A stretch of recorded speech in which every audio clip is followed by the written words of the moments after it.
कादियानी, जो खुद को मिर्ज़ाई या अहमदी भी कहते हैं, दरअसल एक झूठे नबी के पैरोकार हैं। इस झूठे नबी का नाम मिर्ज़ा ग़ुलाम अहमद कादियानी है। इसके नाम की निस्बत से इसके पैरोकार कभी खुद को कादियानी कहते हैं, कभी अहमदी तो कभी मिर्ज़ाई। मिर्ज़ा ग़ुलाम अहमद कादियानी बरे सग़ीर पाक व हिंद में अंग्रेज़ों का नस्ली वफ़ादार और एक शैतान सिफ्त इंसान कुत्ता था। इसके आबा व अजदाद ने नस्ल दर नस्ल मुसलमानों के खिलाफ साजिशें करने में बरतानवी अंग्रेज़ों की मदद की। ये वो बदबख्त जमात है जो अक़ीदा ख़त्म नबूवत सल्लल्लाहु अलैहि वसल्लम का वाज़ेह मुनकर है। ताहम आज की इस वीडियो में हम आपको मुल्क पाकिस्तान के उस इलाके की हकीकत से आगाह करेंगे जो कि दुनिया भर में कादियानियों की अक्सरियत वाला इलाका या फिर उनके हेडक्वार्टर के नाम से जाना जाता है। तो आइए चलकर असलियत जानने की कोशिश करते हैं। फैसलाबाद और सरगोदा के तकरीबन दरमियान में वाक़ रबवा नामी शहर आज जिस जगह वजूद रखता है उसे ज़माने कदीम में जुग ढकियाँ कहा जाता था। उस वक्त ये मकाम गैर आबाद और वीरान हुआ करता था। तक़सीम हिंद के वक्त हज़ारों कादियानी पाकिस्तान आ गए और उन्होंने खेमा बस्ती के तौर पर इस इलाके को आबाद किया, जिसे इनके सरकर्दा अफराद कादियान दारुल अमान कहने लगे। ये भी एक तल्ख़ हकीकत है कि पाकिस्तान के पहले वज़ीर ख़ारजा सर ज़फ़रुल्लाह ख़ान भी अक़ीदे के एतबार से कादियानी थे, जिनकी सरतोड़ कोशिशों से इस इलाके में 1034 एकड़ ज़मीन खरीदी गई, जिसे कादियानियों के सरबराहों के हवाले किया गया। 1948 में इस जगह की खरीदारी के साथ इस जगह का नाम तब्दील करके रबवा रख दिया गया। 1948 में ही एक और पाबंदी भी आयद की गई कि कोई मुस्लिम इस इलाके में ज़मीन खरीद कर घर तामीर नहीं कर सकता।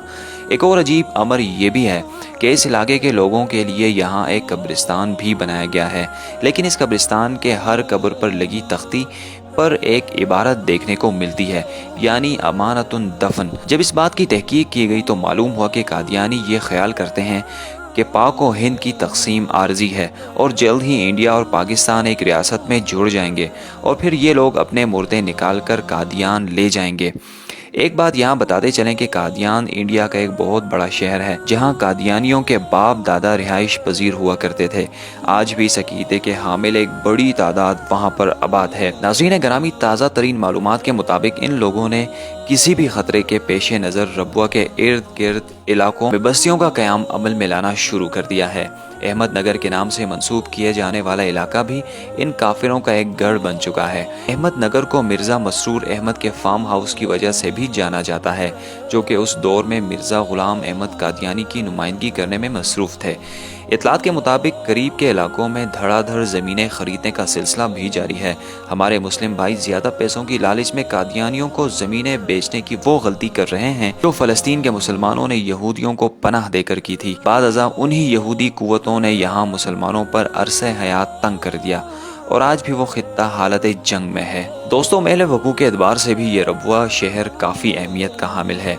इसके 3 अतराफ पहाड़ और एक सिम दरिया मौजूद है। एक इंकिशाफ ये भी सामने आया है कि रबवा में खुले मैदानों को कंक्रीट से तैयार किया गया है और ऊपर मिट्टी डालकर इसे आम निगाहों से छुपाने की कोशिश की गई है।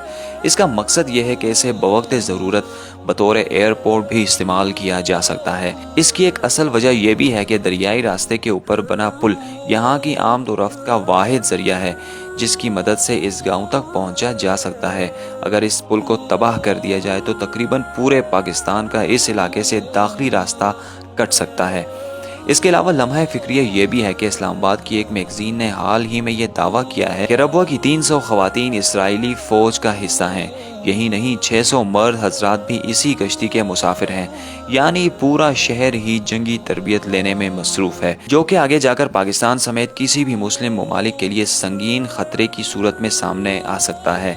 इसके अलावा गैर मुस्लिम ममालिक की इमदाद और फंडिंग भी किसी से ढकी छुपी बात नहीं, जो कि पाकिस्तान में उनकी तादाद को बढ़ाने के साथ साथ असर रसूख भी पैदा कर रही है। और ऐन मुमकिन है कि मुमलिकत खुदादाद पाकिस्तान में फ़लस्तीन और इसराइल जैसे हालात बर्पा हो जाएं। इसे कबल के वो वक्त आ पहुँचे पाकिस्तानियों को और मुस्लिम उम्मा को इन कादियानियों की तैयारियों से आगाह करना होगा। अल्लाह पाक इस्लाम को कायम और दायम रखे और मुल्क पाकिस्तान की हिफाजत करे। इसके साथ साथ हमारी अल्लाह से ये भी दुआ है कि अल्लाह पाक पाकिस्तान को इन कादियानियों से पाक करे। मज़ीद इस तरह की इन्फॉर्मेटिव वीडियोस देखने के लिए आप हमारा यूट्यूब चैनल वही डॉक्यूमेंट्रीज सब्सक्राइब कीजिए और घंटी के निशान को भी दबाइए। शुक्रिया।